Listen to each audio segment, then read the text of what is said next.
Hello everyone, welcome to VLSI Path. This is part of our static timing analysis series, guiding you from basics to advanced concepts step by step. In this video, we will discuss the key timing equations used in STA. So let's dive in. Timing equations, what are we using to calculate the slack? Okay, this is the simple two-stage pipelining, right? So two register and the one combination stage between them.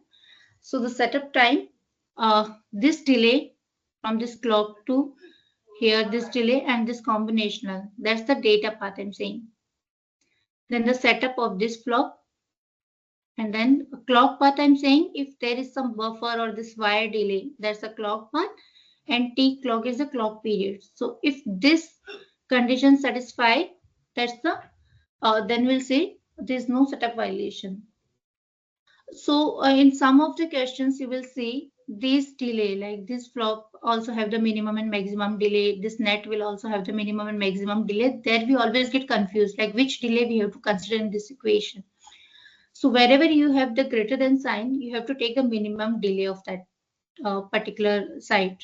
Okay, so here the clock part delay, you have to take the minimum, and the whatever have the lesser sign, you have to keep the maximum on that side. For the whole time equation, data path is this one. From here to this, then this combinational, this is the data path. And clock path is from here to this path. So if is there any buffer or this net delay will be covered under the clock path and T hold. If this condition satisfy, then we do not have any hold time violation. Now we have to calculate the setup and hold slack.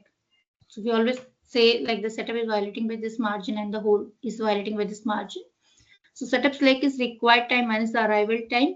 Arrival time is actually the time taken by the data, which means T CQ plus T combinational. That's the arrival time. That's the actual time it is taking, and the required time is the T clock minus T setup. And hold time is hold slack is arrival time minus the required time.